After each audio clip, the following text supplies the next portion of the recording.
अस्सलाम वालेकुम dear student. तो आज हम चैप्टर नंबर 11 को कंटिन्यू करेंगे और हमारा टॉपिक है आज का हीट कैपेसिटी। हीट कैपेसिटी क्या है? The amount of heat required to raise the temperature of substance through 1 kelvin. कोई भी सब्सटेंस हमारे पास पड़ा हुआ है, हम उसका 1 डिग्री टेम्परेचर अगर राइज़ करना चाहते हैं तो उसके लिए हम जितनी भी हीट देंगे 1 डिग्री राइज़ करने के लिए उसको कहेंगे हीट कैपेसिटी।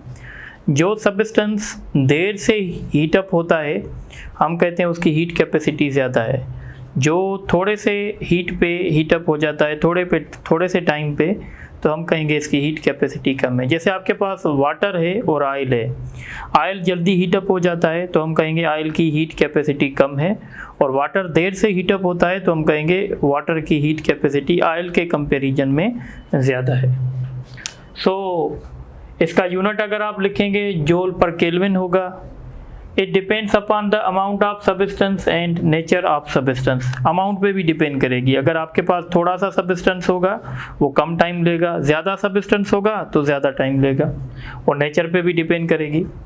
उसके बाद हम कॉन्सेप्ट डिस्कस करते हैं स्पेसिफिक हीट कैपेसिटी। तो अब देखें हम क्या करना चाहते हैं, हम हमेशा 1 किलोग्राम की बात करेंगे।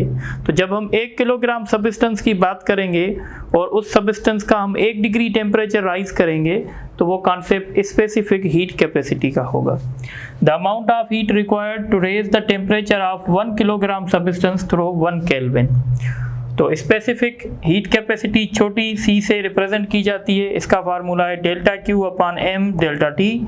इसका यूनिट है joule per kelvin, joule per KG per kelvin. एक बात याद रखिएगा कि स्पेसिफिक हीट कैपेसिटी जो है ना वो मास पे डिपेंड नहीं करेगी, क्योंकि यहाँ पे मास हमेशा 1 किलोग्राम होगा। इसीलिए हम कहेंगे ये सिर्फ और सिर्फ डिपेंड करेगी नेचर ऑफ सब्सटेंस पे। हीट कैपेसिटी दोनों पे डिपेंड करेगी पर स्पेसिफिक हीट कैपेसिटी सिर्फ और सिर्फ नेचर पे डिपेंड करेगी। There is a relationship between heat capacity and specific heat capacity।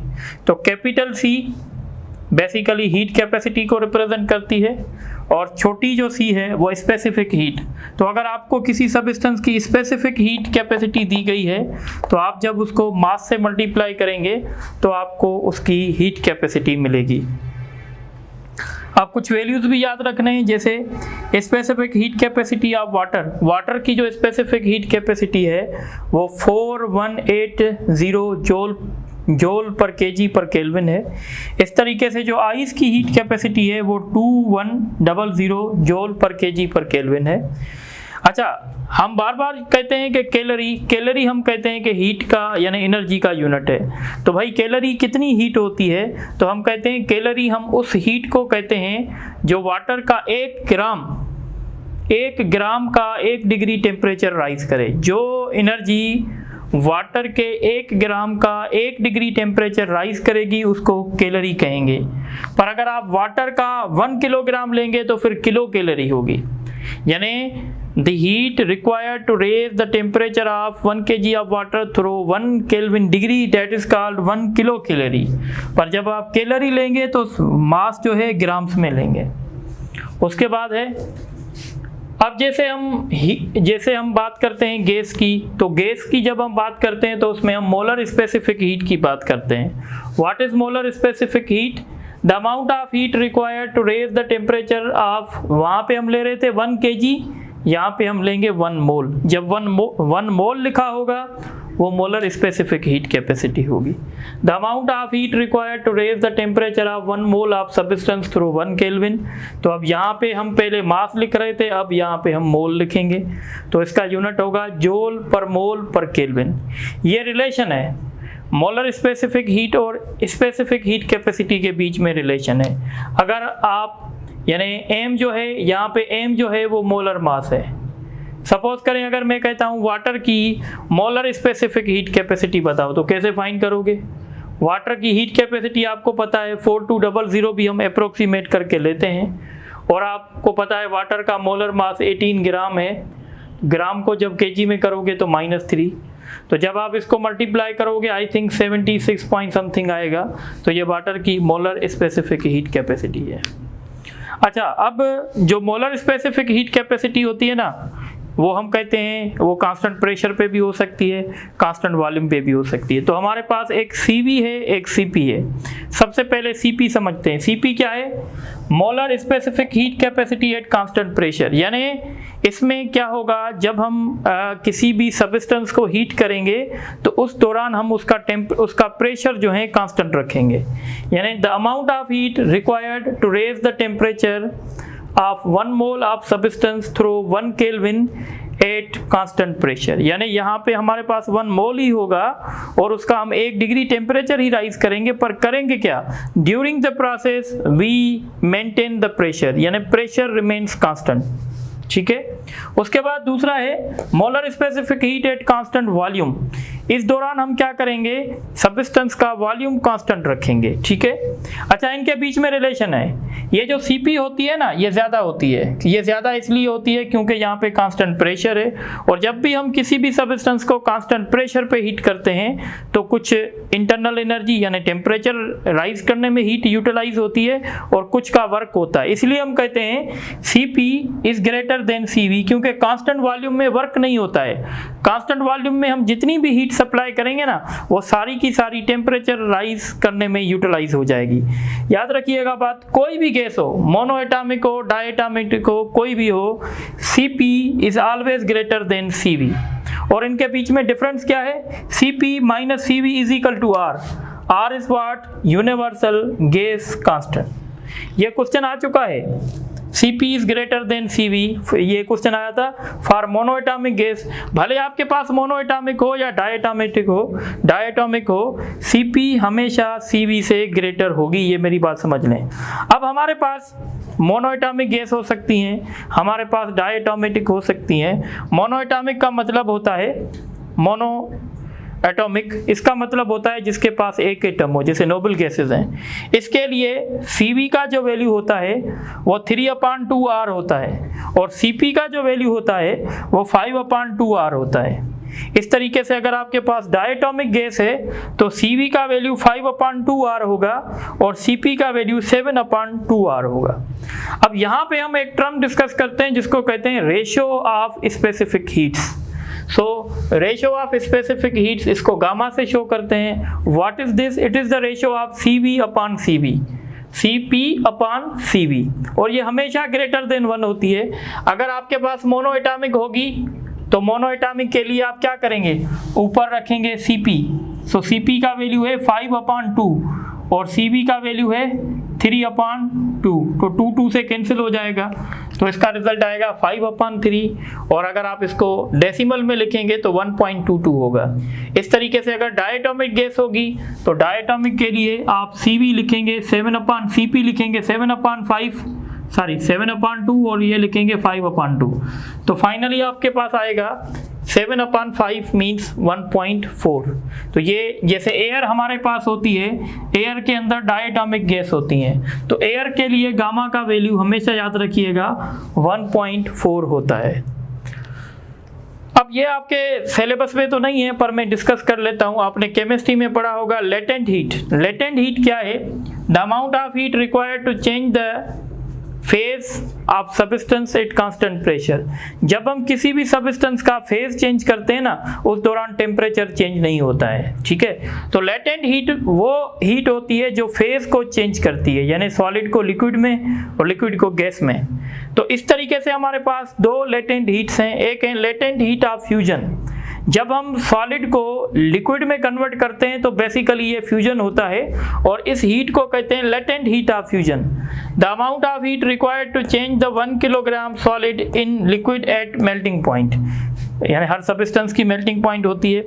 इस तरीके से latent heat of vaporisation, the amount of heat required to change the 1 kilogram liquid in vapours at its boiling point. ठीक है। इसी तरीके से अब हम सबसे इंपॉर्टेंट पार्ट डिस्कस करेंगे, लॉ ऑफ हीट एक्सचेंज। तो लॉ ऑफ हीट एक्सचेंज क्या है?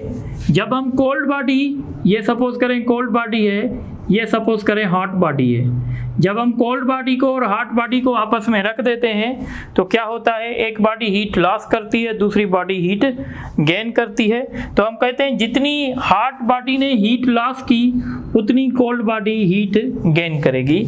सो heat loss by hot body is equal to heat gain by cold body. और ये लॉ हमारे लिए किस काम के लिए होता है, तो इस लॉ की मदद से हम स्पेसिफिक हीट्स कैलकुलेट कर सकते हैं। ये क्वेश्चन भी आ चुका है कि स्पेसिफिक हीट कैपेसिटी कैलकुलेट करने के लिए हम फिजिक्स में कौन सा लॉ यूज़ करते हैं, तो हम law of heat exchange use करते हैं। जैसे आपका ऑब्जर्वेशन है, जब आप कोल्ड वाटर से हॉट वाटर मिक्स करेंगे तो एक नया टेम्परेचर बनेगा, तो हम कहेंगे हॉट वाटर ने टेम्परेचर लॉस किया, कोल्ड वाटर ने टेम्परेचर को गेन किया है।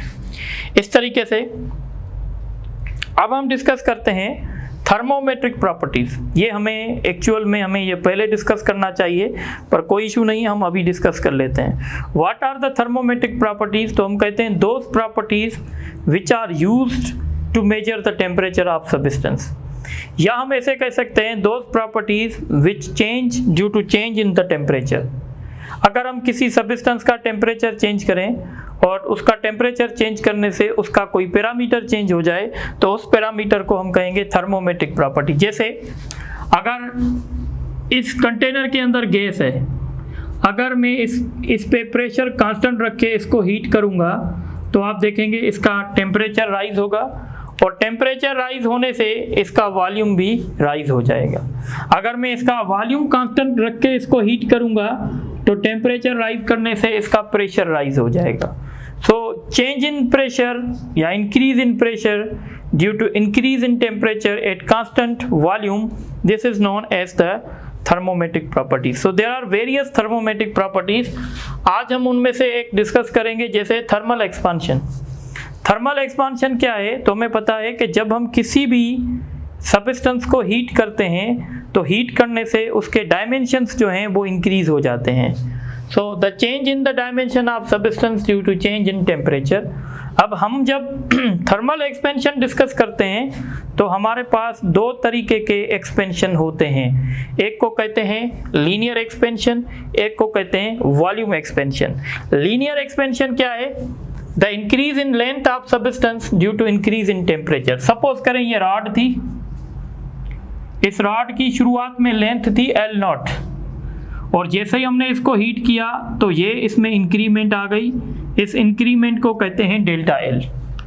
ठीक है, तो ये डेल्टा L क्या है, ये किस फैक्टर पे डिपेंड करेगी, तो ये जो चेंज आएगा लेंथ में, ये डायरेक्टली प्रोपोर्शनल करेगा ओरिजिनल लेंथ में। जितनी ओरिजिनल लेंथ ज़्यादा होगी उतना चेंज ज़्यादा आएगा, और ये जो लेंथ में चेंज आएगा ये डायरेक्टली प्रोपोर्शनल करेगा चेंज इन टेम्परेचर, कि हम टेम्परेचर कितना चेंज कर रहे हैं। जब हम इन दोनों रिलेशन को कंबाइन करके और प्रोपोर्शनलिटी की साइन रिमूव करेंगे तो कांस्टेंट आएगा। यहाँ पे अल्फा कांस्टेंट है, इस अल्फा को कहते हैं coefficient of linear expansion.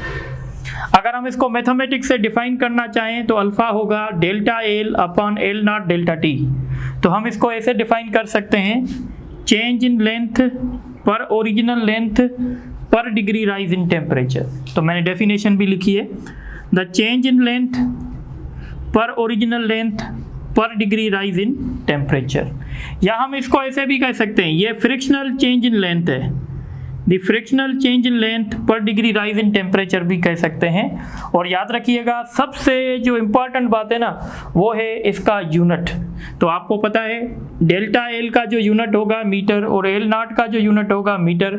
Metre metre से कैंसिल हो जाएंगे, बाकी बचेगा 1/K, यानी इसका ऐसा यूनिट केल्विन इनवर्स है। ये क्वेश्चन पास पेपर्स में आ चुका है।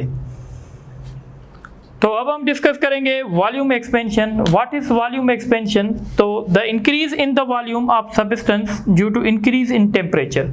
जब हम किसी सब्सटेंस का, यानी सपोज करें आपके पास गैस है, आपके पास लिक्विड है, याद रखिएगा ये जो लीनियर एक्सपेंशन होता है ये सिर्फ और सिर्फ सॉलिड्स में होता है, और जो वॉल्यूम एक्सपेंशन होता है ये सॉलिड्स में भी हो सकता है, लिक्विड में भी होता है, गैसेस में भी होता है। ठीक है, तो इस तरीके से वॉल्यूम एक्सपेंशन क्या है, तो जब हम किसी सब्सटेंस का टेम्परेचर बढ़ाते हैं तो उसका वॉल्यूम बढ़ जाता है, और ये भी उसी तरह है, change in volume is directly proportional to original volume. Change in volume is directly proportional to change in temperature. जब हम इन दोनों रिलेशन को कंबाइन करके और साइन ऑफ प्रोपोर्शनलिटी रिमूव करेंगे तो बीटा यहाँ पे कांस्टेंट होगा और इस बीटा को कहेंगे coefficient of volume expansion. Relation एक याद रखिएगा जो टेस्ट में आ सकता है कि बीटा जो होता है यानी कोएफिशिएंट ऑफ वॉल्यूम एक्सपेंशन जो होता है वो 3 टाइम्स ज़्यादा होता है अल्फा के, ठीक है। So beta is equal to 3 times of alpha. और एक बात और, जो यूनिट अल्फा का होगा वो यूनिट बीटा का होगा, बीटा का यूनिट भी केल्विन इनवर्स होगा, ठीक है। अच्छा एक बात और, वाटर के पास एक एनोनमस बिहेवियर है। वाटर को जब हम हीट करते हैं ना 0 सेल्सियस से 4 सेल्सियस, और जब हम 4 सेल्सियस से आगे हीट करते हैं सपोज 10 तक, तो जब हम वाटर को 0 से 4 सेल्सियस हीट करते हैं ना तो वाटर कॉन्ट्रैक्ट होता है। हालांकि वाटर को क्या होना चाहिए था, एक्सपेंड, पर वाटर कॉन्ट्रैक्ट होता है। पर जब हम 4 से 10 करते हैं ना या 4 से ऑनवर्ड करेंगे तो वाटर एक्सपेंड होगा। इस तरीके से जब हम वाटर कूल करेंगे ना 4 सेल्सियस से 0 सेल्सियस, तो कूल करने से वाटर कॉन्ट्रैक्ट होना चाहिए, पर यहाँ पे वाटर एक्सपेंड होता है। तो इस बिहेवियर को कहते हैं एनोनमस बिहेवियर, यानी इस बिहेवियर का कुछ भी पता नहीं है कि ये क्यों होता है, ठीक है। तो आप इसको नोट करें तो फिर आगे डिस्कस करते हैं।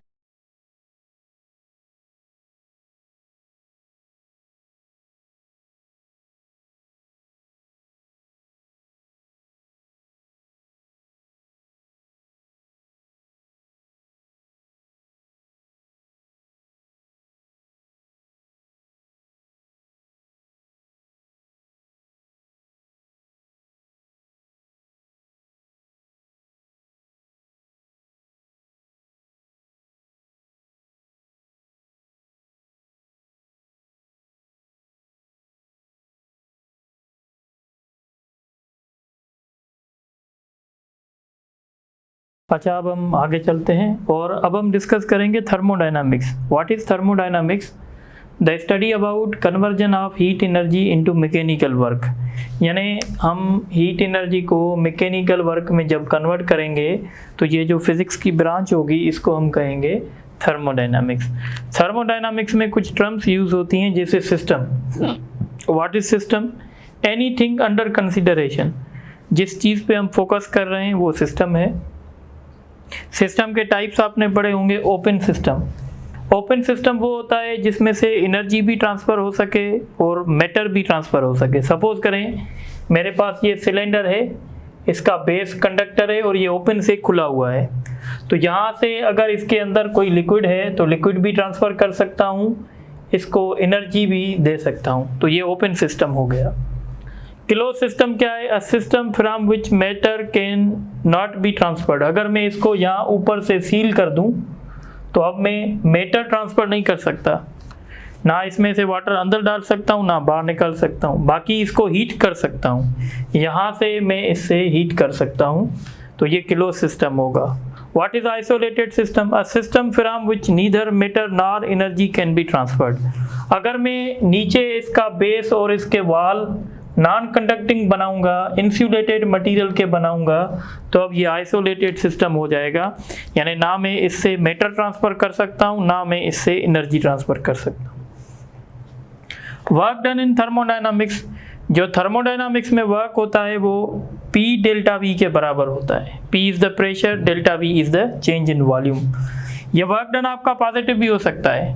अगर work done by the system मतलब सपोज करें ये आपका पिस्टन सिलेंडर अरेंजमेंट है, अगर आपका ये पिस्टन ऊपर जाएगा तो हम इसको कहते हैं work done by the system, और work done by the system होता है तो डेल्टा W पॉजिटिव होता है, तो इसलिए हम work done by the system को पॉजिटिव लेते हैं। Work done on the system मतलब कंप्रेशन, पिस्टन नीचे आएगा तो इसको हम नेगेटिव लेते हैं। पर अगर वॉल्यूम फिक्स है तो उस केस में डेल्टा V 0 होगा तो हमारा वर्क भी 0 होगा, यानी कांस्टेंट वॉल्यूम में कभी भी वर्क नहीं होता है। उसके बाद हम डिस्कस करेंगे first law of thermodynamics. First law of thermodynamics हमें क्या बताता है? तो ये लॉ हमें बता रहा है the heat supply to the system. जब हम किसी भी सिस्टम को हीट सप्लाई करेंगे तो उसमें से कुछ हिस्सा वर्क डन में कन्वर्ट होगा और कुछ हिस्सा जो है वो इंटरनल एनर्जी को चेंज करने में यूटिलाइज होगा। यानी delta Q is equal to delta W plus delta U. Heat supplied is equal to sum of work done plus change in internal energy. याद रखिएगा ये लॉ जो है वो special case of first law of thermodynamics, special case of law of conservation of energy है, क्योंकि total energy हमारी conserve रह रही है। सो इसलिए मैंने लिखा है first law of thermodynamics is a special case of law of conservation of energy. तो कभी कभी आपसे क्वेश्चन करते हैं कि फर्स्ट लॉ ऑफ थर्मोडायनामिक किसका केस है, तो स्पेशल केस है law of conservation of energy का।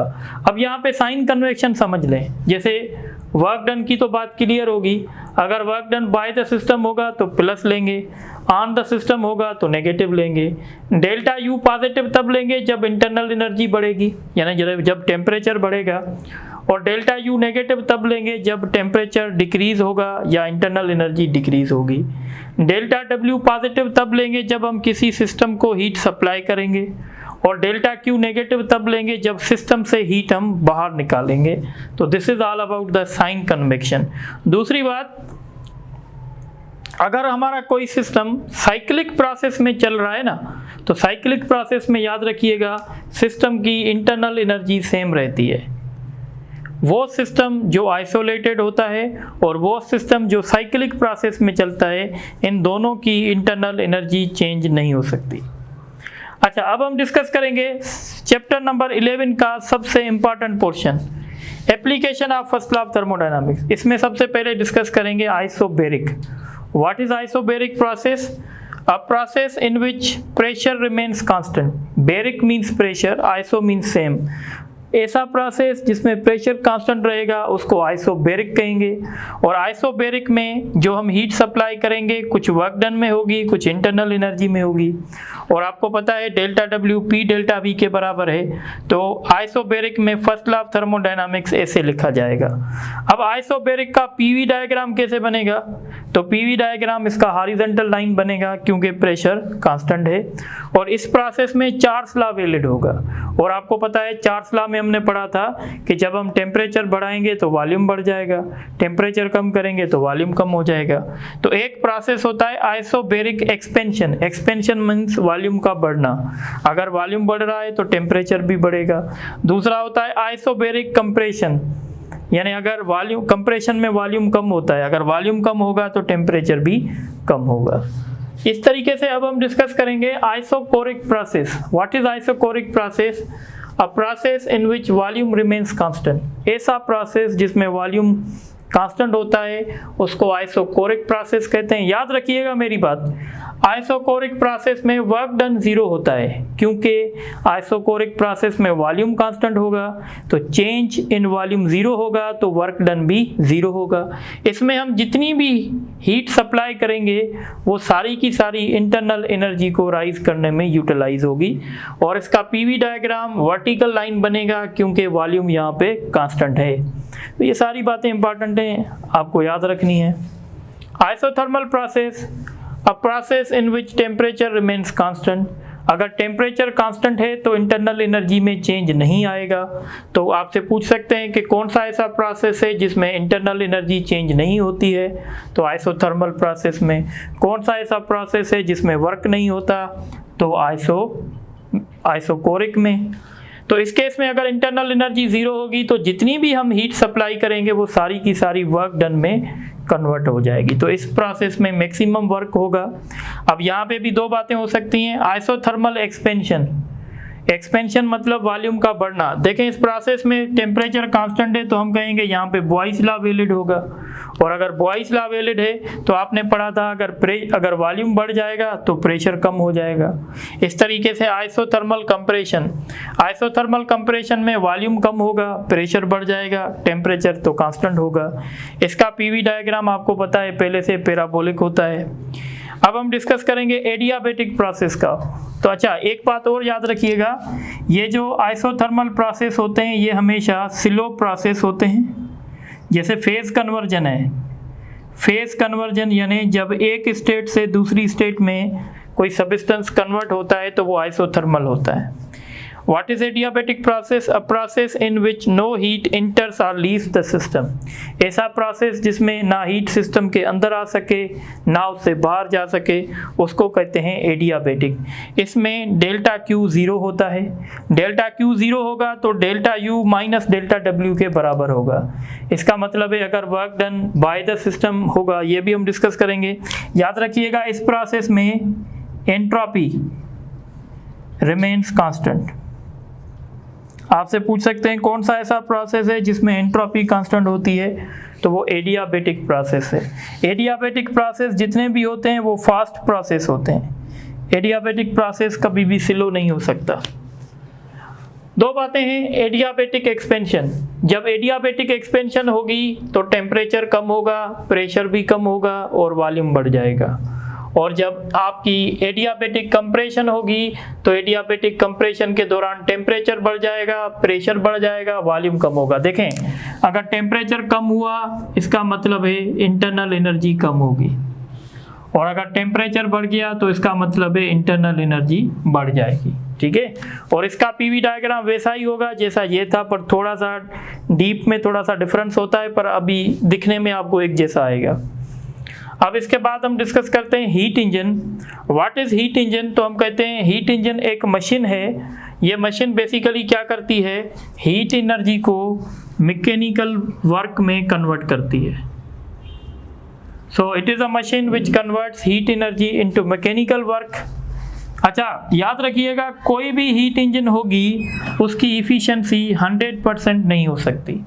भले आइडियल हीट इंजन हो, कुछ भी हो, उसकी इफ़िशियंसी 100% नहीं हो सकती। अब हम डिस्कस करेंगे कार्नो साइकिल। कार्नो साइकिल में क्या होता है, या कार्नो इंजन भी कह सकते हैं। इसमें 4 प्रोसेस होते हैं। अच्छा, अगर आप इसके एसेंशियल पार्ट्स की बात करेंगे तो एक हमारे पास हॉट बॉडी होगी, हॉट बॉडी या इसको फर्नेस कह लें। एक कोल्ड बॉडी होगी जिसको आप सिंक भी कह सकते हैं। एक हमारे पास इंसुलेटर होगा, एक हमारे पास पिस्टन सिलेंडर अरेंजमेंट होगा। अब कार्नो इंजन जो है इसमें 4 प्रोसेस होते हैं। 2 प्रोसेस आइसोथर्मल के होते हैं, 2 प्रोसेस एडियाबेटिक के होते हैं। सबसे पहले हम करवाएंगे आइसोथर्मल एक्सपेंशन। इसलिए हम क्या करेंगे, पिस्टन सिलेंडर अरेंजमेंट को लेकर हम हॉट बॉडी पे रखेंगे। जब हॉट बॉडी पे रखेंगे तो एक्सपेंशन होगी। ठीक है, तो इस दौरान आइसोथर्मल एक्सपेंशन के दौरान हीट सप्लाई हुई, सपोज करें डेल्टा Q1। एडियाबेटिक एक्सपेंशन में आपको पता है, एडियाबेटिक एक्सपेंशन करने के लिए क्या करेंगे, यहाँ पे हमारे पास एक इंसुलेटर होगा। इंसुलेटर पे रख के और इसका प्रेशर हम आहिस्ता आहिस्ता डिक्रीज करते जाएंगे तो इसमें एक्सपेंशन आएगी। बहरहाल हम इतना डीप में नहीं जाएंगे, आपको ये बताने की कोशिश करेंगे कि इसमें 4 प्रोसेस हैं। एक आइसोथर्मल एक्सपेंशन, एक एडियाबेटिक एक्सपेंशन, एक आइसोथर्मल कंप्रेशन। जब आइसोथर्मल कंप्रेशन करवानी होगी तो पिस्टन सिलेंडर अरेंजमेंट को कोल्ड बॉडी पे रखेंगे। ठीक है, और जब एडियाबेटिक करवानी होगी तो इंसुलेटर पे रखेंगे। ये बात इंपॉर्टेंट है कि कार्नो इंजन की इफ़िशियंसी क्या है, तो हम लिखते हैं delta W into delta Q1। ये आपने डायग्राम भी पढ़ा होगा कोचिंग क्लासेस में। इस तरीके से हम यानी स्टूडेंट को कॉन्सेप्ट भी देते हैं कि सपोज करें यहाँ से हीट आई थी डेल्टा Q1, ये हॉट बॉडी है, और डेल्टा Q2 हीट रिजेक्ट हो गई कोल्ड बॉडी में। इनका जो डिफरेंस होगा delta Q1 minus delta Q2, ये वर्क डन में हुआ। तो हमने हीट सप्लाई की, सपोज करो अगर हमने 100 जूल हीट सप्लाई की, 20 जूल वर्क हो गया, तो 80 जूल जो है हमारी एनर्जी ज़ाया हो गई, यानी सिंक के पास चली गई। सो एफिशिएंसी कैसे फाइंड करेंगे, वर्क कितना हुआ और हमने हीट कितनी सप्लाई की थी, इसका रेशो। या अगर आप इसको फर्दर सॉल्व करेंगे तो हमारे पास फार्मूला होगा delta Q efficiency is equal to 1 minus delta Q2 upon delta Q1। Delta Q2 का मतलब क्या है वो मैंने ऊपर लिखा होगा। इसका मतलब है हीट रिजेक्टेड, जो हीट हमारी ज़ाया हुई, और डेल्टा Q1 का मतलब है हीट सप्लाइड। या एफिशिएंसी का फार्मूला ये भी हो सकता है 1 minus T2 upon T1। T2 का मतलब है temperature of sink, temperature of sink यानी कोल्ड बॉडी का टेम्परेचर, और T1 का मतलब है टेम्परेचर ऑफ हॉट यानी हॉट रिजर्वायर का। अब याद रखिएगा कि एफिशिएंसी किसी भी इंजन की, हीट इंजन की 100% नहीं हो सकती, और अगर आप कार्नो इंजन की एफिशिएंसी बढ़ाना चाहते हैं तो आपको ये रेशो कम करना पड़ेगा। ये रेशो तभी कम हो सकता है, यानी सिंपल है, कार्नो इंजन की एफिशिएंसी कैसे बढ़ाएंगे, तो हम सिंक के टेम्परेचर को कम करेंगे और हार्ट के टेम्परेचर को बढ़ाएंगे। जितना हम सिंक का टेम्परेचर कम करते जाएंगे उतनी इफ़िशियंसी बेहतर हो जाएगी। अगर देखें थ्योरेटिकल, अगर आप सोचें, अगर आप ये सोचना चाहते हैं कि कार्नो इंजन की इफ़िशियंसी 100% कब हो सकती है, ये होगी नहीं, पर हो कब सकती है, ये तब हो सकती है जब सिंक का टेम्परेचर आप 0 रखें। जब सिंक का टेम्परेचर आप 0 केल्विन रखेंगे, जो कि पॉसिबल ही नहीं है, तो फिर हम कहेंगे कि कार्नो इंजन की इफ़िशियंसी 100% हो सकती है। तो ये थोड़ा सा आप नोट कर लें इंशाल्लाह। बाकी नेक्स्ट क्लास में हम सेकंड लॉ ऑफ थर्मोडायनामिक्स भी करेंगे और इन टॉपिक्स पे कुछ MCQs भी करेंगे। मैं ये काशिफ को कहूँगा कि चैप्टर 11 की टेस्ट भी अपलोड कर देगा इस लेक्चर के साथ, तो बाकी इंशाल्लाह कल डिस्कस करेंगे। Thank you very much.